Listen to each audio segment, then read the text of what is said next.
নিউজের সকল দর্শকদের নমস্কার। আজকে যে প্রতিবেদনটা দর্শকদের সামনে আমরা তুলে ধরবো সেটা একটা ভয়ঙ্কর প্রতিবেদন। সরকার পাল্টেছে ঠিকই, ঘাসফুল থেকে পদ্মফুল এসছে, এটাও ঠিক।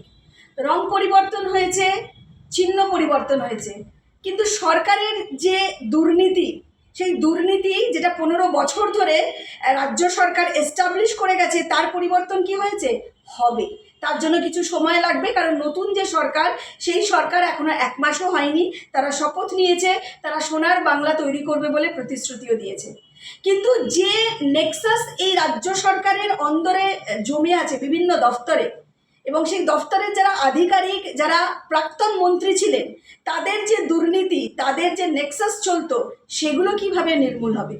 এইটাও নির্মূল করবে এখন নতুন সরকার, এবং নতুন সরকারকে দৃষ্টিপাত করার জন্যই আজকের এই প্রতিবেদন। আজকে আমার সঙ্গে একজন আছেন, যিনি তথ্য সংস্কৃতি দফতরে তিনি কাজ করেন, অস্থায়ী কর্মী, এবং আমি তার নাম পরিচয় দেব না, কারণ তিনি এতটাই ভয়ে আছেন, এতটাই থ্রেটের মধ্যে আছেন, যেখান থেকে দাঁড়িয়ে উনি ওনার মুখও দেখাতে পারবেন না এবং তার কোনো পরিচয়ও দিতে পারবে না। তাহলে বুঝতে পারছেন তো, সরকারটা পরিবর্তন হয়েছে, কিন্তু এই ভয়ের কালচারটা এখনও শেষ হয়নি। এবং সেই জন্যই মাননীয় মুখ্যমন্ত্রী শুভেন্দু অধিকারী মহাশয়ের কাছে যাতে এই বার্তা পৌঁছে যায়, এই খবর পৌঁছে যায়, তার জন্যই আজকে এই অনুষ্ঠান। নমস্কার তোমাকে।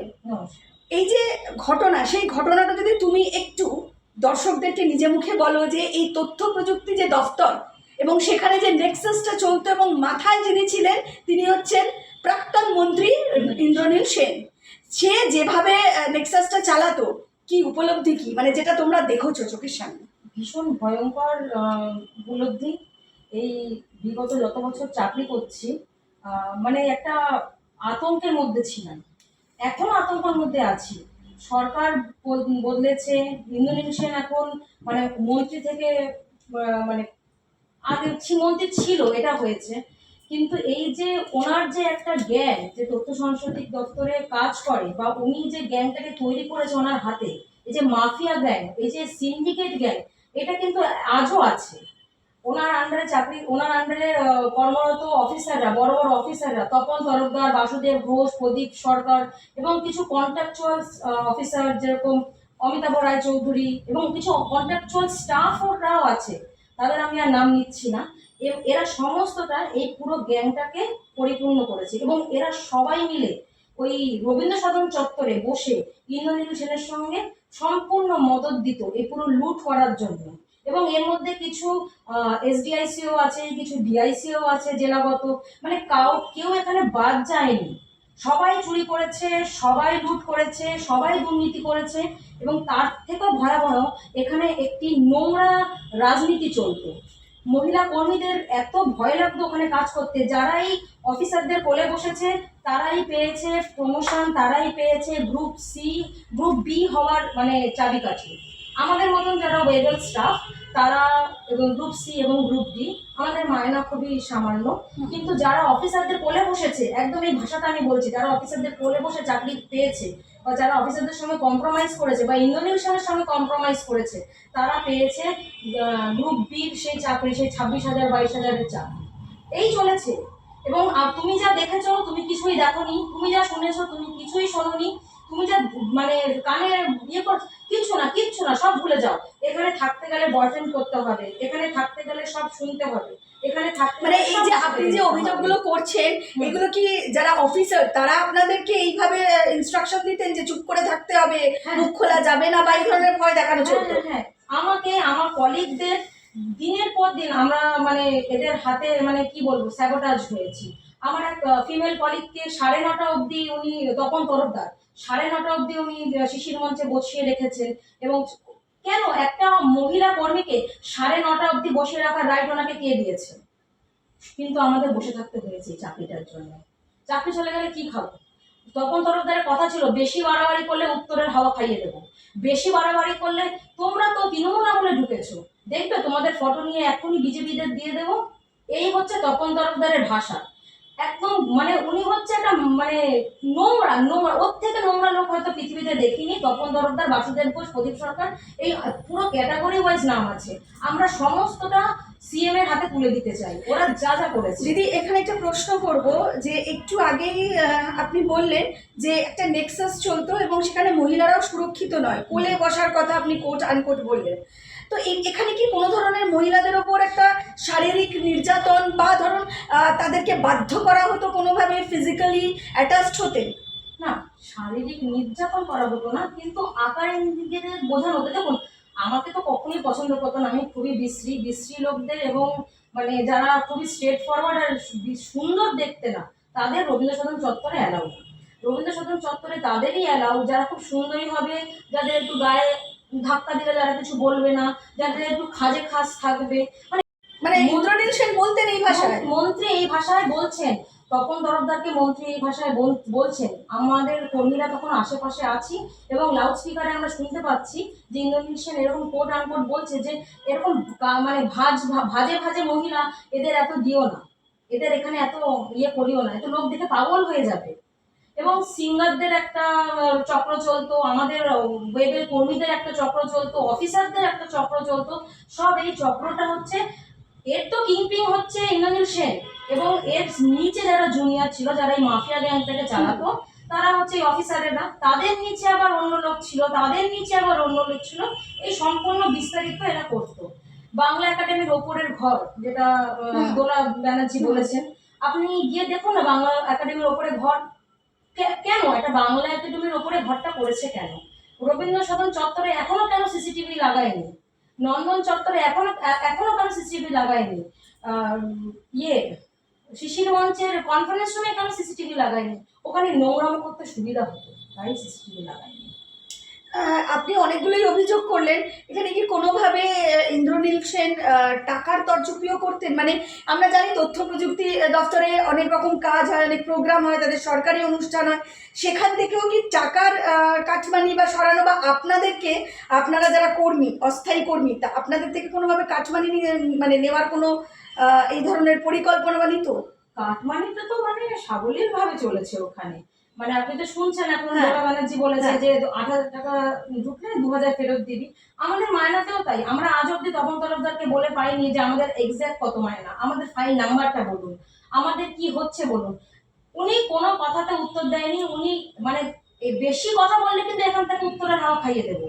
এখানে মানে এখন রেহাই করলাম, এরপরে কিন্তু চাকরিটা ছিনিয়ে নেবো, এই কথা বলে বলে উনি আমাদের সাইড করিয়ে দিয়েছে।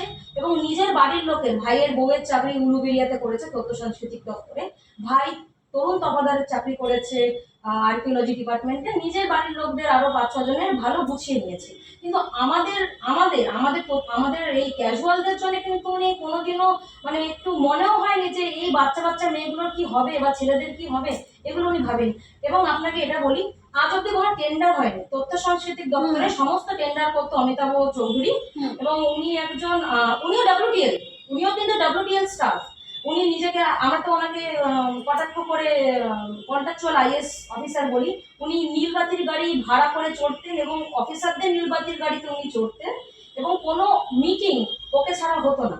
এবং আরও কন্ট্রাকচুয়াল স্টাফ আছে যারা group B, so called group B, এবং তাদের ছাড়া কিন্তু কোনো মিটিং হতো না। আমি জানি না যে একটা কন্ট্রাকচুয়াল স্টাফের কতটা অবদান থাকতে পারে একটা অফিসারের মিটিংয়ে। তারা কি এমন কাজ করতো যে তারা অফিসার তাদের নিয়ে মিটিং করতে হবে? তারা অ্যাকচুয়ালি অফিসারদের, যখন অফিসাররা দরজা বন্ধ করে কাজ করতো, তারা বাইরে পাহারা দেওয়ার জন্য দাঁড়িয়ে থাকে। এই চলেছে। এবং আপনি যে বলছেন কাটমানি, পরতে পরতে কাটমানি নিয়েছে। 1200 টাকাতে করেছে 12 লাখ, 3 টাকার পেনটাকে করেছে 30। মানে এটা বলছেন যখন কোনো কোনো রকম কোনো অনুষ্ঠানের যে মানে প্রাইস হয় যে এত টাকা খরচা, সেখানে বলছেন এইভাবে বাড়িয়ে দিয়েছে। হ্যাঁ, এইভাবে মানে বাড়িয়ে দিয়েছে। 12,000টা 12 লাখ হ্যাঁ দেখিয়েছে। হ্যাঁ হ্যাঁ, 1200 টাকার জিনিসটা 12 লাখ দেখিয়েছে। একটা সামান্য ব্যাকড্রপ, যেটা হার্ডলি ভালো ব্যাকড্রপের দাম হতে পারে অত বাই অত 2,500 বা 1,500, ওটাকে 8,000 করেছে। সমস্ত তথ্য আমরা সিএম কে দিয়েছি এবং আগামী দিনে আরো আমরা তথ্য সিএম কে দেব। এবং আমরা চাচ্ছি এদের একটু, এদের নিপাত হোক, এদের একদম, এদের সিএম ধরে এদের একদম জেলে পড়ে দিক। এরা যে ধরনের বেইমানি করেছে, যে ধরনের অসভ্যতা করেছে, যে ধরনের লুট করেছে এবং যে ধরনের অসম্মান করেছে, এদের একটি শাস্তি আমরা চাইছি। আপনারা ইতিমধ্যেই মাননীয় মুখ্যমন্ত্রী শুভেন্দু অধিকারী মহাশয়কে চিঠি করেছেন বলছেন, এবং সেই চিঠিটা আপনি আমাকেও দিয়েছেন। আমি দেখতে পাচ্ছি এখানে মুখ্যমন্ত্রীকে আপনারা চিঠি করেছেন। এই চিঠি আমরা দর্শক বন্ধুকেও দেখাবো। ইতিমধ্যেই এনারা চিঠি করেছেন শুভেন্দু অধিকারী মহাশয়কে, এবং ওনারা আর্জি জানাচ্ছেন ইতিমধ্যেই যে কিভাবে এই নেক্সাসকে ভাঙা যায়, এবং সরকারি দফতরে এখনো পর্যন্ত যারা এই ধরনের দুর্নীতিগ্রস্ত অফিসার থেকে শুরু করে যারা প্রাক্তন মন্ত্রীরা যাদের ইন্ডিকেশনে চলতো, এই যে নেক্সাসটা এখনো পর্যন্ত আছে, কিভাবে সেই জায়গা থেকে পরিষ্কার পরিচ্ছন্ন করা যায়, কি বলবেন? মানে আপনারা কি কোনোভাবে আইনি পদক্ষেপে যাওয়ার ইচ্ছা আছে? অবশ্যই ইচ্ছা আছে আইনি পদক্ষেপে। তার আগে আমরা মাননীয় সিএম এর সঙ্গে দেখা করতে চাই। ওনার সঙ্গে কথা বলেই আমরা আইনি পদক্ষেপে যাব, এবং আমরা আইনি পদক্ষেপে অবশ্যই যেতে চাই। কেন এটা এদের যদি ছেড়ে দেওয়া হয়, এরা আগামী দিনেও কিন্তু এই সেম জিনিসটা কন্টিনিউশন করবে।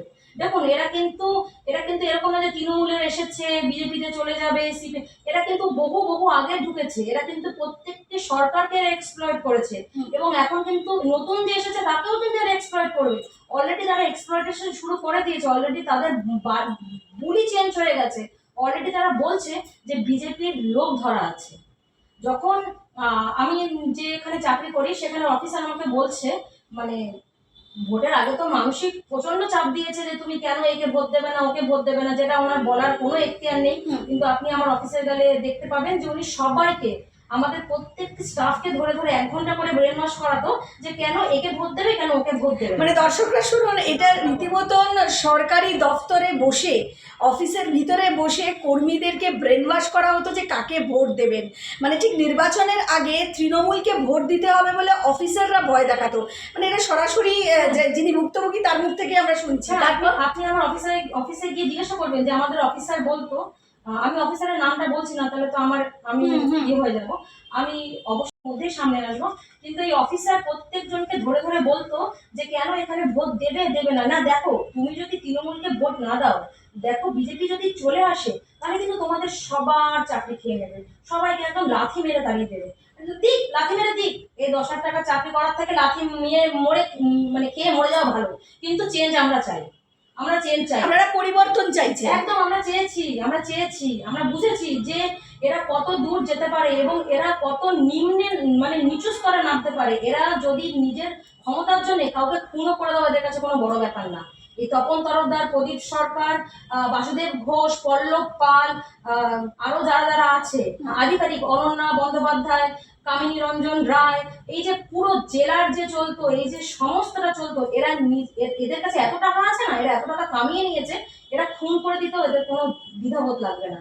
এবং জানেন, রানা দেবদাস বলে একজন অফিসার আছে, ওনাকে স্ট্যাগনেন্ট পোস্টে রাখা হয়েছে।